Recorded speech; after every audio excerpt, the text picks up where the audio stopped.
Hi, I'm Jessie Lynn. And I'm Leah. Go get your bag, Sally. And a Tuna Creations. It's a curb sit. And you're invited.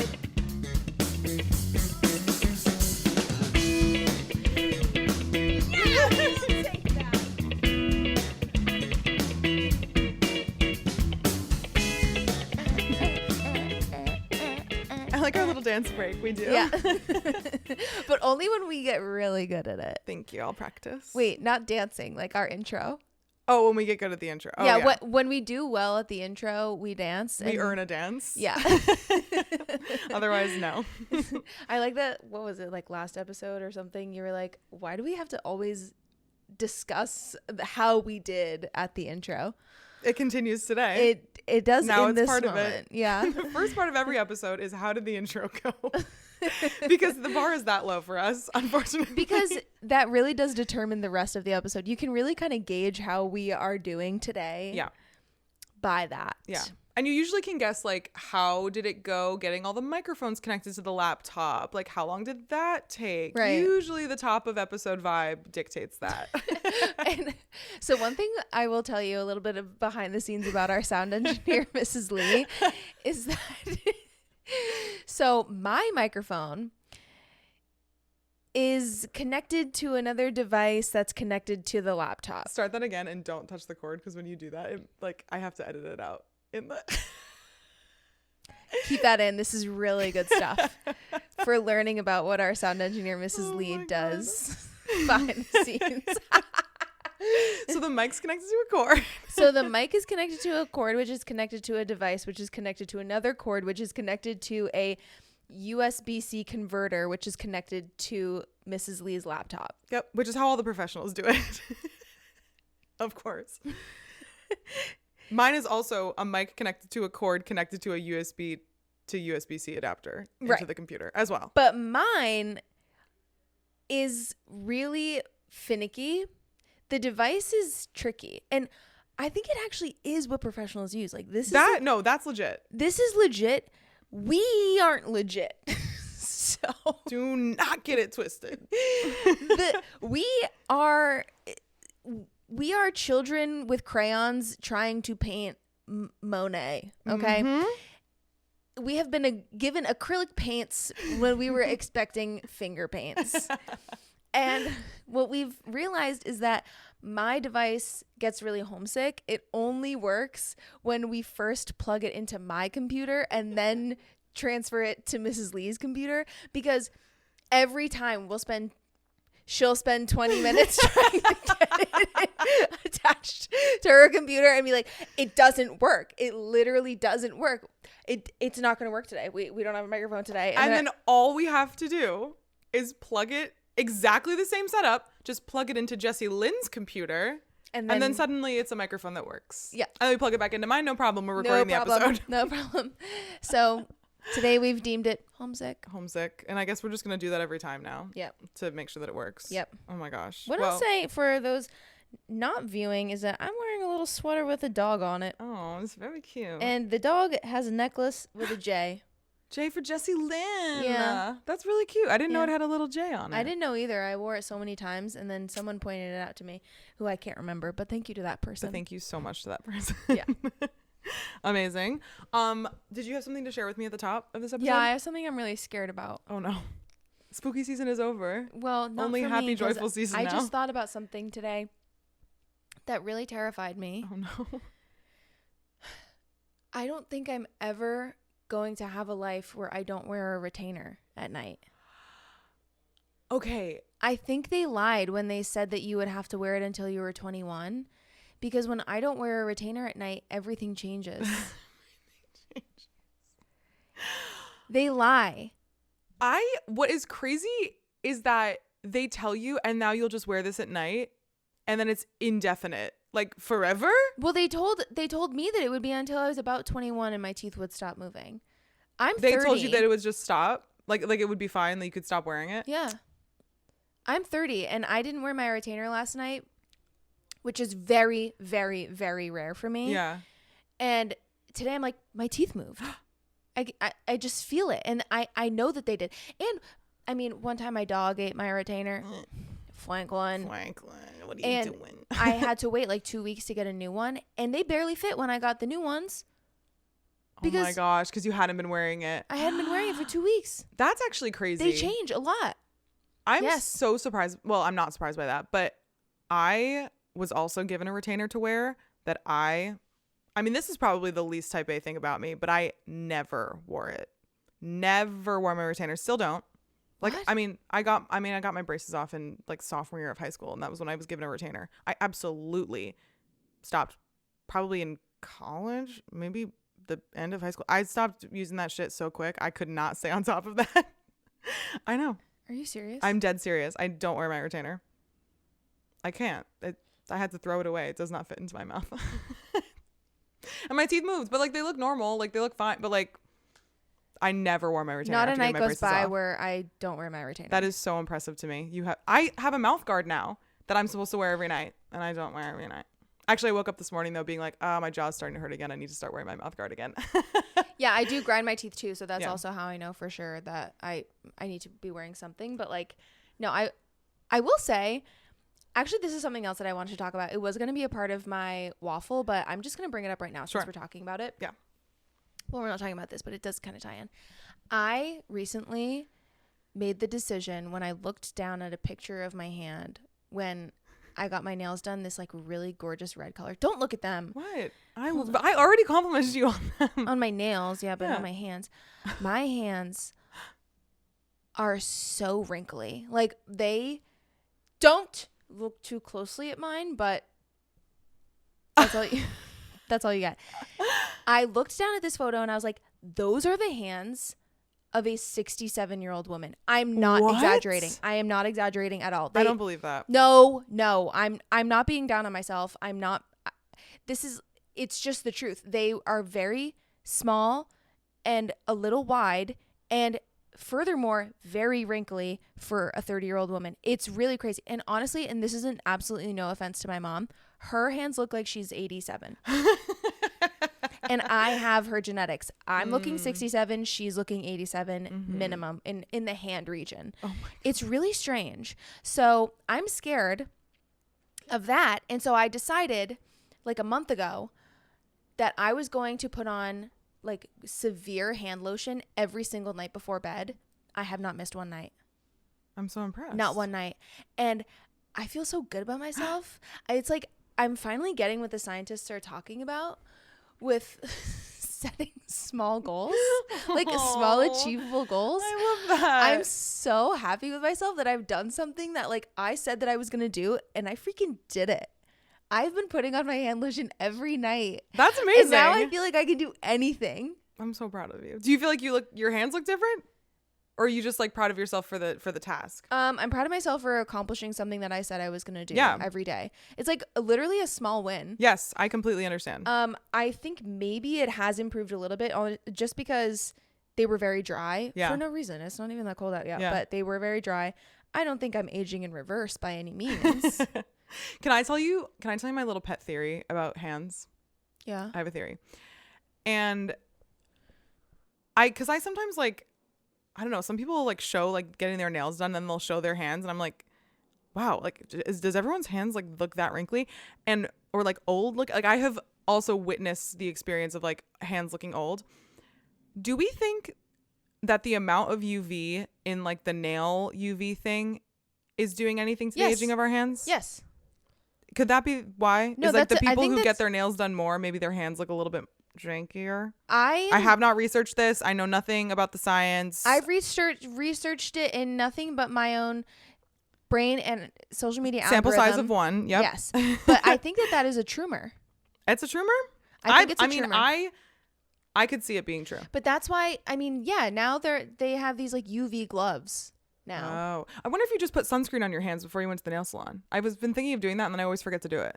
But they like wash your hands. You have to wash your hands a bunch and stuff. Yeah, but the nail salon I go to sometimes will put on these little gloves. Oh. Good to know. Yeah. Good to think about. Yeah. Maybe you should get your own fingerless gloves to bring to my nail salon. Yeah. Now that's exciting. I thought about getting my mom. She doesn't listen to this, so it's fine. I've been thinking about getting my mom and myself, because they come in 2 packs. Fingerless driving gloves. Oh, I love that. For- Why fingerless for the driving? Oh, like aesthetically, or is there a reason for you not to have your fingers covered when you're driving? Well, for like, gripping the steering wheel. I think safety. Okay, I'm just imagining you driving like this. No, they go to like, they go to like the first knuckle. Yeah, kind yeah. of. I love that. And like also aesthetically, like driverless gloves. That I almost said. First they had driverless cars. Now we have driverless gloves. Fingerless gloves. I almost said fingerless cars. Fingerless gloves when driving a car. That is a specific vibe. I feel like similar to like having the scarf on in a convertible. Yes, like it's all part of. But these aren't like cute. They're just for warm. No. They're to protect your fingers from the sun while in the car. Like through the windshield? Yes. Oh my gosh. Because, I get sunburned in the car when I'm driving. Oh, that is not an experience that I deal with. I'm so sorry to say. Don't look at me like that. You're beautiful. Your pale skin is beautiful. You don't have to wear sunscreen when you drive? No. You don't put on sunscreen? Like if you're going for a really long car ride and you know not that like for the a windows car are going to be ride, down? No. I put on sunscreen. I'm responsible about sunscreen, but in the car is not when I'm thinking about using it. I am dead serious. I believe that you have to do that. I believe that. I don't find that weird. I don't find that I don't weird. usually put it on my arms or anything, but like, you do get like a farmer's tan. Like Yeah. if I have like my left hand out the window, left arm out the window, like I will get burned. Wow. Burned. Wow. Yeah. So much to think about. Yeah. It's kind of like one little thing about me. It's just a fun little thing about my pale friend, Jessie Lynn. That's the sound the ice makes. Yeah. All right. We took to social media and we asked you what you wanted to hear on our upcoming episodes. So we have taken a look at our Instagram and seen those of you who answered in the question box what you wanted us to talk about. And we're going to take a look at a few of those today as our main segment. What do we have? I haven't heard any of these yet. Jessie Lynn is saying them out loud for the first time. We kind of talked about this a little bit last week, but let's start here. For someone about to transfer careers, any recommendations for your side hustles? Oh, I think we said we were going to like talk through the side hustles we'd done. And then I don't think we ever like No, we just talked about all. how I quit everything. Yeah. Perfect. Okay, so let's each talk about stuff we've done to make money as actors. Yeah. I mostly have been a tutor. So I did in-person tutoring for a while in the town where I grew up because I was still living there after college. And I was doing like helping middle schoolers write essays. I was like helping them pass their English class. I was working with high schoolers on all the humanities subjects. Or I also worked with a kid who like really didn't do his homework and like could not get it together.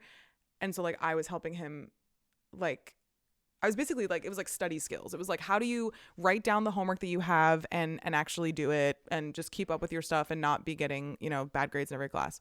So I do that for tutoring, but I also do like the entire college process. So I coach SAT and ACT prep. I coach the college essay and college applications.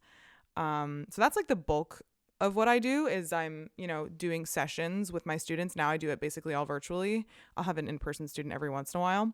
But the only other thing I've done on top of that is social media. So I have run social media for a company before.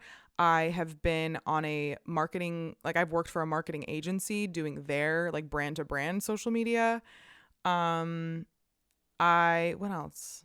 Do you have any tips for like why you think that those have worked or like how can this person successfully transfer and like what fulfills you about that? Why does it work? I think it works because it's virtual and flexible and freelance. I think that there is something to be said for being able to create your own hours, control your own schedule, and then also to be able to work from anywhere. The reason I do that all is because as an actor, obviously we could be working anywhere. So I'm able to keep those jobs whenever I go onto a contract or whatever, not knowing this person's situation of like what they're transferring out of or into or whatever, but having something that allows you to be anywhere and work in any like environment is very helpful. And then being a freelancer gives you a lot of freedom because you can decide not to work if you need to go to your doctor's appointment. You don't need to submit for PTO or whatever. So I think that the flexibility of timing. Like when I'm scheduling with students, I'm telling them the chunk of time that like I want to work, and they fill in from there. Like I'm not beholden to someone telling me what the schedule is, you know? And I'm able to move that around as much as I need to. Like there have absolutely been times where I've like then gotten an audition or something, and I'm like, well, I'm going to go to the audition and I'll move the student. You know what I mean? Like I'm able to do that too because it's my own schedule. So I've also done like other little stupid freelance things. Like I've used like Fiverr.com, and I was like doing resume editing and little things like that. But that was mostly like to fill in the gaps. You can't full time do that. I mean, some people do, but it's just for extra money. Yeah. What have been some of yours? I definitely have had more of like a traditional musical theater girly kind of side hustle situation. I've done a lot of nannying, which I actually do advocate for in the theater girl business, but it does take a specific kind of situation. If you're transferring into pursuing a career where you have to spend a lot of your time like hustling for that, then nannying might not be the best because you have to, or some of the situations are like they are dependent on you from 2 p.m. to 6 p.m. every single day. And if you have a callback that comes up at 4 o'clock, like it's really tricky to be able to say like I have to go to this when they are depending on you to be there, like you're the person for their children. So but I did have a lot of situations where I was like the support babysitter, or you know the parents worked from home and I could kind of negotiate that. So that has been great, especially like during COVID. Oh my gosh, like I was like full-time nannying, and the money there is incredible, especially if you love the kids. Like it really works out pretty well. So I do advocate for that if you can find the right situation. I've done a lot of other things like that. I also do social media. I also do fitness and have taught a lot of fitness classes. Similar to you, I loved being a freelance fitness instructor because I could pick up classes whenever I had free time. And yeah, now mostly I do social media as a side hustle because of the same reasons as you. It's like really great to freelance and be able to fill in your own schedules. But it's not easy, and it's hard to like build that resume to start with. So it just takes a little bit of time, I think. I think some other side hustles that I've heard other people do that I think also can be, actually we were just talking to our friend Pablo about this last night. He's a substitute teacher, and that is also a very interesting side hustle for actors as well, because you get paid a day rate. And they basically just like call you when they need you, and you go in if you're available, and you're getting a day rate. I mean, it's pretty good that like, you know, you're getting a few $100s for a day of work. And it's not like you have to be there every Thursday at this time, but it's like as needed, which can be very helpful again, if you're looking for flexibility. And it's also a really transferable skill because you can do it at many different schools, within the same area. Like it's a job that you can be doing for many different people at once and be filling, like if you want to fill your schedule with substitute teaching, you absolutely can. So that's pretty cool. What else? A lot of people do catering or serving. I'm trying to think of other like I'm trying to think of other actors' side hustles. Can you think of like any of your friends or anything that do something interesting or different to support themselves? That might be it. You have the most interesting and really? Different. Yeah. Oh, thanks. I don't know any other tutors. So yeah. I mean, I had to like, it requires building its own client base, kind of the same way that like. I will say now that I'm at this point in my journey, I don't have the capacity to hustle for another job. Agreed. And so if I'm hustling for my dreams, I'm not going to hustle for a support. Yep. And could not agree more. Take that into account. Yeah. As you are looking into like the people that do real estate as their side job could be very, very lucrative. Personally, I don't have the energy, the time, or the bandwidth to hustle for something that's not my dream. That is a perfect example of two jobs where you have to do the exact same amount of self-marketing. Right. Right. Yeah. Well, we have a lot of juicy questions, so let's keep going. Okay. This one is very juicy. What do you say to comfort a friend that frankly doesn't have the acting chops to, quote, make it in the city? Oh, I fear it's none of your business is what I was going to say. Okay. I mean, right? Like, is it your responsibility to tell them what to do with their own dreams, right? Like if they want to pursue it, unless they're asking you, I don't know. Like I feel like that's like kind of their journey. Like they can go on that journey as much as they want. I'm sure it's difficult as a friend to watch somebody struggle and if they're not having success, but I don't know that it's your place to be like, you might not have what it takes. If any of my friends said that to me, any of my actor friends that I respect, that would hurt a lot. That would hurt a lot. Yeah. Yeah. Do you disagree or do you agree? Or do you have a different take on this?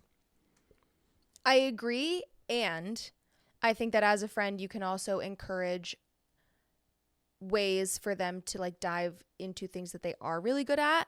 So like maybe they're not a great actor, but they're like really good at singing. Be like, oh my gosh, like I love your voice. You're like such a good pop singer. Like I know this girl who sings at this restaurant as their jazz singer. Like you should get in contact with them and see if you can get on that. Or like maybe you think that they could be really good at like behind the scenes stuff. Maybe be like, hey, if you're not booking anything right now, like you should try and produce. I feel like you'd be an amazing producer. Like I feel like there's a way to phrase things that's not like you're bad at this. It's just like, I feel like you could be really good at this too. Why don't you try that and see if you love it?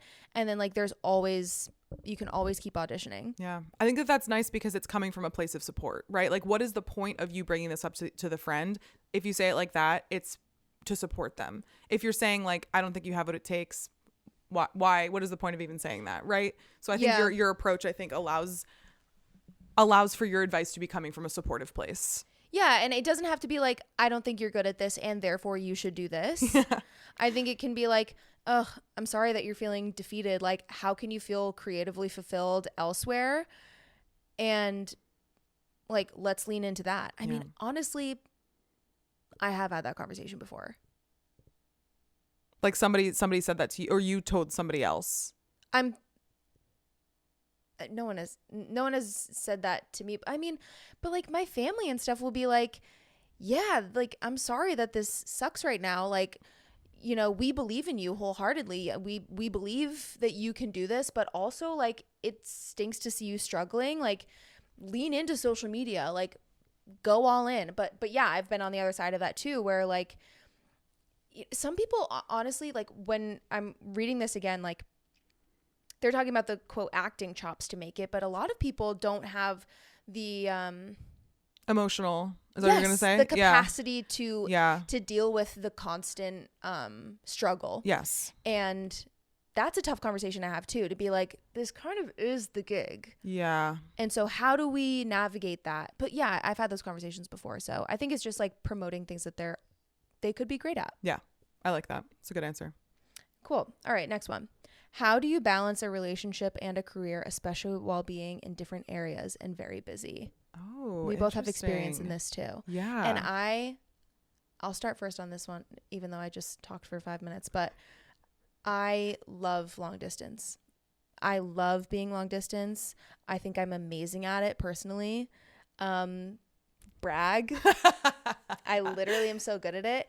And so I think that it's like actually one of the best things that you can do for a relationship to strengthen it. I think it's about perspective. Like you don't have to see it as being like, oh my gosh, we're so far away, we're not together. You can see it as like, oh my gosh, we're far away. And so we get to experience a new thing and like make sure that we're locked in a lot of other ways that will probably come about at a different time in your relationship. And so you get to practice. And so when I was on tour, I was still with my domestic partner, civil union, live-in boyfriend, Ryan. You forgot Gen Pop. Gen Pop boyfriend. Thank you. And it took a lot of practice. Yeah. Leah was there. Yeah. I was going to say that I was like witnessing you getting like being good and getting good at long distance and the like just the strengthening of your relationship. I really did get kind of like a front row seat to that, and like now being friends with you after the fact, like after tour too, like it's just honestly like I'm like getting a little emotional about it. Like it's just really sweet, like the way that your guys' relationship has grown. Like you guys are really strong, and I think so much of that is the stuff that you figured out during tour. Yeah. I mean, we have not been like Mrs. Lee's situation was like from the get-go, like locked in. Like I've worked, and a lot of that for me, so I'll just get into some quick tips, is consistency. Like, we FaceTimed every single night, no matter what. Like, no matter if he got on the phone and was like, I literally don't have a thing to say to you today. Like, I don't have anything to talk about. I'd be like, and that's fine. And let's sit here on the phone for 5 minutes and then we can go to sleep. But like, we have to keep up this consistency. That was huge for me. We actually talked about this. Ryan and I talked about it the other day because we were talking shit about someone else. And you know. Oh. And he was like, listen, it took me a long time to be like, okay, I can lean in here. I can do this. I can be a supportive person. And he's like, it's the best thing that ever happened to me was you like kind of forcing that on me, because now he's like, I can't imagine going a day without FaceTiming you if we weren't together. But it takes two to tango. You have to both be willing to do that. Yeah. And so we got there on that. Also, gifts. Gifts are like a huge love language for me. So I send things, I send meals, I like, mail postcards and little care packages. And that's how I show love. And, so I think that's a great way to do that too. Like to, feel connected and like do little fun things for each other. And the same way with date nights, like we would order Uber Eats for each other and do like movie nights. And you just have to get creative and make sure that you feel like you are putting in effort and receiving equal effort at the same time. Yeah. I will disclaim this by saying that I was not in a relationship when I was on tour and met Peter after tour, and we have only really done long distance for like my last contract. I was away for 3 months. And Peter also like stayed with me for 2 weeks during that. Like, he has a pretty flexible job where he can like work from home if he needs to. So I haven't had as much experience with like our job keeping us apart necessarily. But I really agree that the creativity part of it is big. And this is actually something that Peter talked about. He lived in Germany during COVID. And so he was completely cut off from absolutely everybody, and also even his own community in Germany, because the restrictions were much tighter there. He was just talking about this last night, saying like, I had to get really creative with how I kept in touch with people. And he was like, I made it like I would do Jackbox game nights, and like I had to, build into my schedule time to talk to people as if it was an appointment I had to go to. Like, just like that intentionality, I think, and it's kind of what you're saying with the consistency and just like being creative, honestly, because it is unique. And yeah. And always having something to look forward to. Yes. Like, you have to have a date on the books for when you will be together next. I think that's very important. Yes. You had that when you were doing your your contract away. Like, yeah. You knew when you left when Peter would be arriving. Yes. And that took a little while because Ryan and I were long distance during COVID too, and we did not know when we were going to see each other. And so that was really, really hard. When we went on tour, like, we always had a date on the books for like, well, he's coming to Charlotte, and then I'm going to be in New York for this time. And then, you know what I mean? That's really great, because you can like plan things and look forward to things, and you have to be able to look forward to something. There has to be hope. Yeah. Yeah. It's an interesting thing about our job, that it is kind of based in being away from home in a big way. Like, it's an interesting job that it's like, we just have to do like long distance in like spurts, like that, like our relationships aren't long distance, but the job sometimes necessitates that. Yeah. It's interesting. What's next? Okay.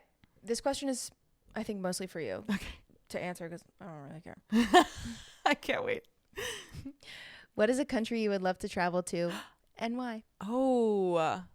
Leah's a big traveler. That's why I say that. I like to travel, but Leah is the traveler of the two of us. Okay. So the one I will just get out of the way is Australia. That is my honeymoon. So we're going to Australia for our honeymoon, and that is a place I've always wanted to see. Huge goal of mine. Also, I would say that like a goal of mine in life is to visit every continent. And so like checking Australia off the list is a big one to get to. Then I only have 2 left after that, which is pretty exciting. What are the 2? South America and Antarctica. Yeah. And you can hit those both at the same time, right? True, because you can go to Argentina and then and get on the little boat. That's a good point. Yeah. Probably will do those in the same trip. I read a book about that. Yeah, I read. The Drake Passage? Nope. I didn't read that one. Didn't read that. Where'd you go, Bernadette? Have you read that? No. Well, no, I have not. Pretty good. Nice. The Drake Passage is like the part of the like the sea where you have to, I almost said sail through to get to Antarctica. It's Yeah. like a specific bit of it's the famously ocean. very bumpy. Yeah. And you get car sick. So Yeah, that's gonna be difficult for me. Actually, part of our Australia trip, we're gonna go to the Great Barrier Reef, and like we have to be on a catamaran for like the entire day. I'm gonna figure that one out. We're working on that, but I you should can't get those not patches go. that go behind Oh, I your do. ear. Yeah. Yeah, I have those. Last time I was on a catamaran. I've never been on a catamaran. I have fear in my heart and in my soul and in my body. And you should. And you should. Perfect. I'll send you pics of me after. You've probably seen them. I want to see them again. Where and I'm we're going to hanging- put them on Instagram. Where I'm hanging over the boat. My ass looks amazing. I am vomiting. Oh, You know what I'm talking about? I don't remember this. Yeah, okay. It's going to be on Instagram. No vomit included, we promise. No. Just my amazing ass. Which you must compliment in the comments. Thank you. I would say beyond that, I want to go to Egypt again because I saw the pyramids, but I want to go to the Valley of the Kings, like down the Nile. What else? I really want to visit a like rhino sanctuary. Peter's aunt went to one in Rwanda, and so doing something like that would be really cool. And like going on a safari in general, I would say is a big goal of mine too, because I'm very into animals. So I would say those are the top ones. I want to go to Japan too. Peter went to Japan without me. I want to go. Yeah. So yeah. So that's all the countries. That's every country. Do you have any that you would share though? I know you said that, Yeah. like, Yeah. Well, I really want to go to Greece. And I want to do like a cozy smaller island stay in Greece. Like I want to like visit Mykonos and Athens and stuff, but I want to do like, you know, a full week on like a Mamma Mia kind of island thing. I think that's more my vibe, my style. I love that for you. But I'm recently really, really inspired by my trip to Mackinac Island. I want to see like little nooks and crannies of the U.S. that I haven't been to that are I'm like online. Like Van Wert, Ohio, or like Texarkana, or I have to get back to Valdosta, corners. Georgia. I have to get back to Valdosta. Absolutely zero offense to any of you if you live there. Full offense. Full offense. Fuck Valdosta. Oh my God. I wonder if that building is still standing. It is. Are people still touring there? Yes. Well, it's like I think it's a different kind of venue. Can we tell this story? This is a good sidebar. We pull up to a venue. So actually the next question is, what's a nightmare tour day in the life? I'll tell you. That's such a good one. Valdosta. Oh my God. So I'm sure it was one of those days that we were on the bus for 900 hours and whatever. We show up and then we have to do the show that night. We park the bus at the venue and we have to immediately perform. I think it probably was one of those ones that we didn't go to the hotel first or something. Who cares? I'll look it up in my Google Photos. Oh my God. You keep telling it. So we pull up to the theater and we see that there's like kind of like a tent outside of the theater. It looks like a medical tent, like a medi tent when like there's a marathon. Yeah. Okay. Yeah. You know and what I like mean? the most rundown building you've ever seen. There's nothing around. Like you're driving around. It's a very, very small town. We park. We're getting ready to do like our venue walkthrough because we would do that at every venue. Like, you know, talking about, you know, where to go, where are the dressing rooms, all the details about the venue because it's different every time. Our company manager tells us, what did you find?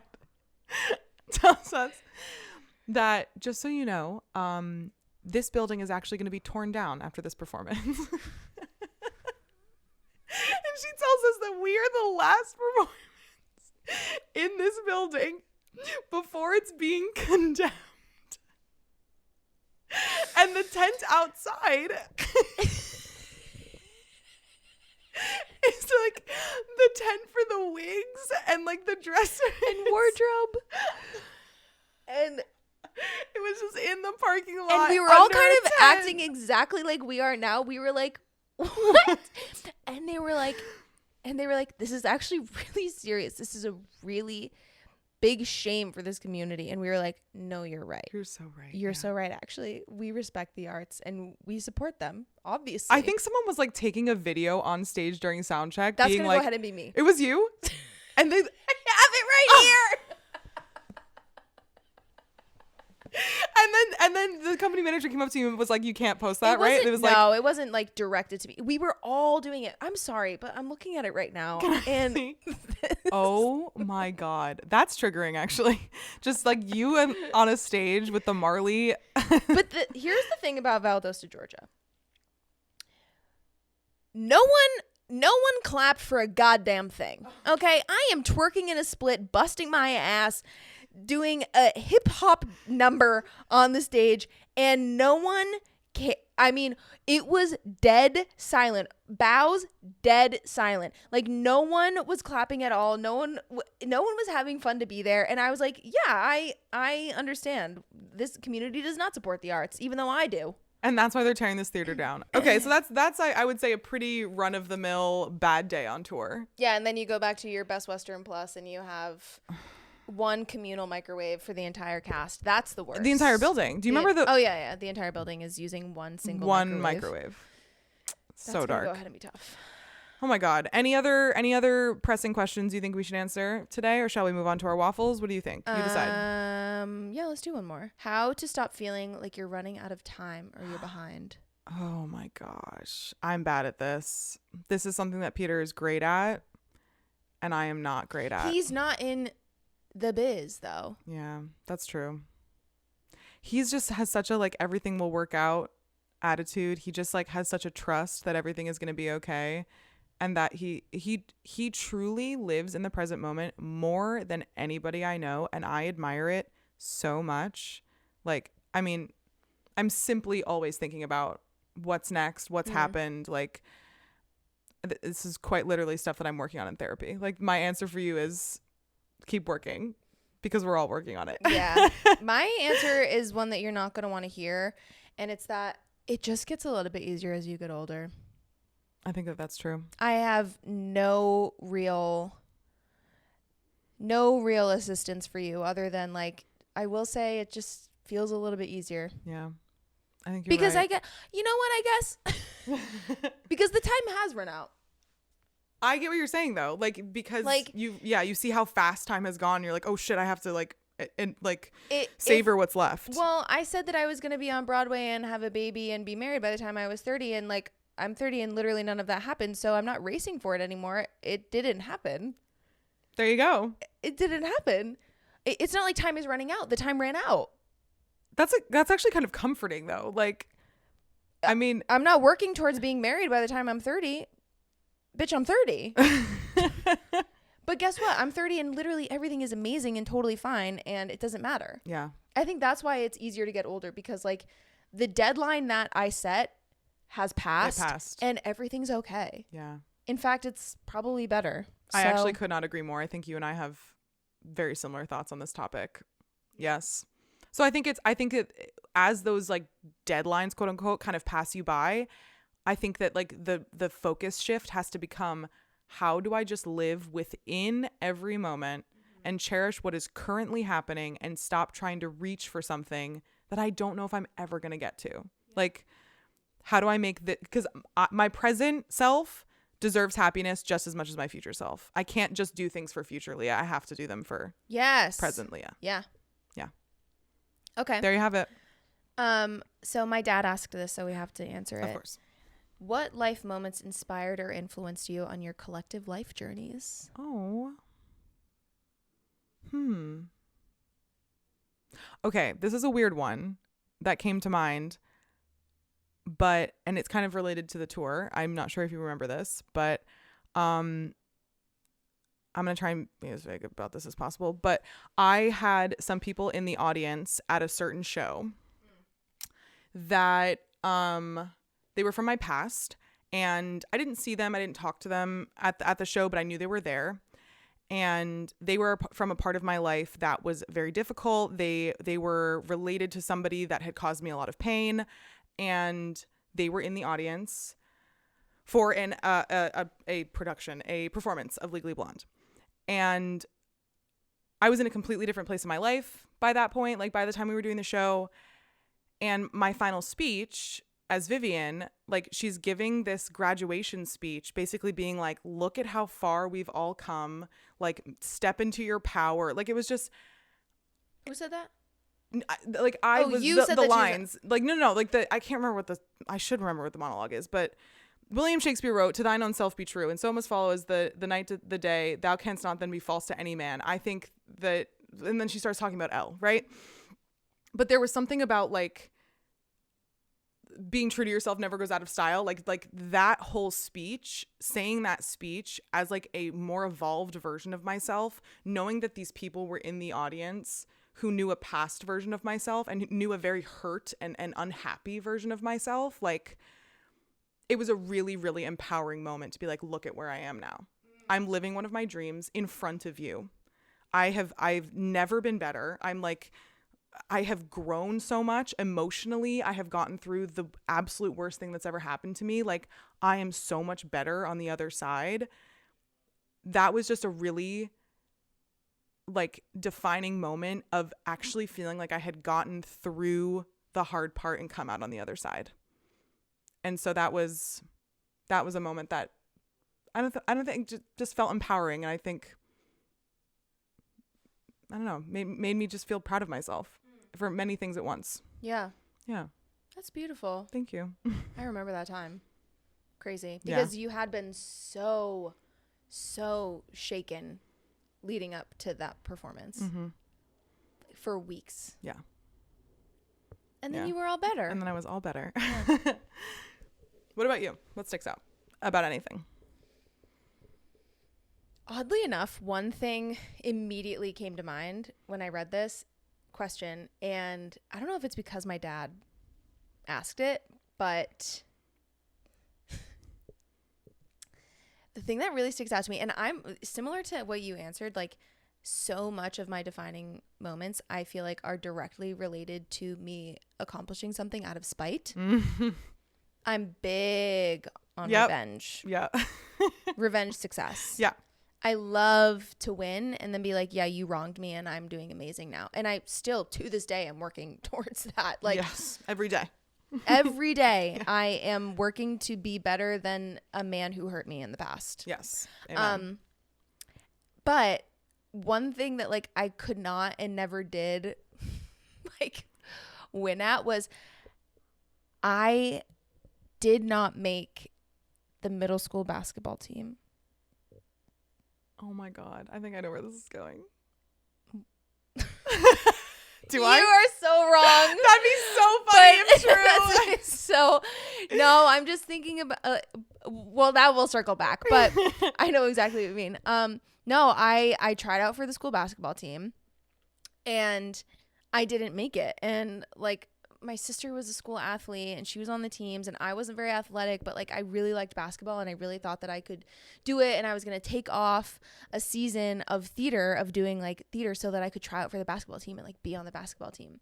And I didn't make it. And I was so unbelievably sad. My parents took just me out to Applebee's, which was my favorite restaurant, still is. They took me out to Applebee's and my dad told me all these stories about like, you know, times that he failed and like how he got to where he is now. And like all these failures like add up to like being better and, you know, being like a more successful, more driven person. And like, no, I never did try out for any other basketball team. I never accomplished anything out of spite, but like I remember that so vividly being like, okay, this like isn't for me. Like this is, I'm not gonna win at this. I'm not gonna do it. And I did go and I did a production of A Christmas Carol that winter and I had so much fun and I never ever left that theater ever again. So, you know, things work out how they're supposed to, but like I remember that so clearly. And I'm very thankful for my parents for being like constantly supportive of every journey and every failure and every win that I've ever had. They all add up. Yeah. That's very sweet. But then, now that you mention it, I made my off-Broadway debut in a basketball musical. That's right. Exactly. So lest we forget. I did win. Yes, you did. The perfect game. Incredible. All right. It's time to waffle. We have some more questions, but I think we're going to circle back to them another time. Yeah, I think that's perfect. I'm glad we have so many. We can keep doing this. Watch this. Oh, laptop is closed. On to the next. Let's waffle. I have not much to share. Me neither. We hung out with our friends yesterday, which was really, really nice. Lovely. All in an apartment together, having drinks and being merry. And it was really lovely. I really just like sitting in a circle, talking to people. It brings me great joy. Yeah. Jessie, Lynn, and I are about to go thrifting. I'm so excited. So excited. Yep. That's going to be really good. So that's kind of what's going on with us. I think that the last couple of weeks for me have been much chiller, which I really needed. I needed to slow down a little bit, and I have been able to. So my last week was absolutely jam-packed with creative, fulfilling activities, which I'm very grateful for. And I was like, wow, like when it rains, it absolutely fucking pours. And the rain has stopped. And I'm not worried about it. I'm actually grateful for it. I'm like, yeah, that was a pretty crazy week. I did a show at 54 Below. I had a lot of fun. I got to do some recording stuff. I did some commercial stuff. And so, yeah, working on some like fun things, but then now nothing. And it's Monday and I get to go thrifting with my friend and have a little moment off, which is great. It is. Yeah. Wonderful. What are you doing for joy that has absolutely nothing to do with your career? Did I talk about knitting last week? Yes, you brought it with you. Still bringing me joy. Good. It's bringing me joy. I had to take it out of my backpack today because I was like, am I going to have a chance to knit while I'm with Mrs. Lee? I'm so sorry that the answer was no. I guess not. I guess I can't knit. Oh, man. No, what else is bringing me joy? This sweater, probably. I'm wearing it a lot. It's really good. And also making my Christmas list for myself and for everyone else, which I think was yours last week. That's fine. Yeah. But I'm getting into it. Amazing. Peter and I are hyper fixated on nachos right now. I'm having nachos for dinner, nachos for lunch, nachos for breakfast. And you can do them different ways. Breakfast nachos? I did a breakfast nacho today. What did you put on it? It was the chips and the cheese and then scrambled eggs and sausage. I liked it. Don't look at me like that. Well, and salsa too. It was like a huevos rancheros kind of nacho. Okay, no, it sounds good. I just was picturing suddenly soggy eggs. Never that. Crisp. I not crispy, but properly cooked. Fully cooked. Proper. Because I usually like a fluffy scrambled egg, but I feel like a fluffy scrambled egg on a chip wouldn't be ideal. It was not that.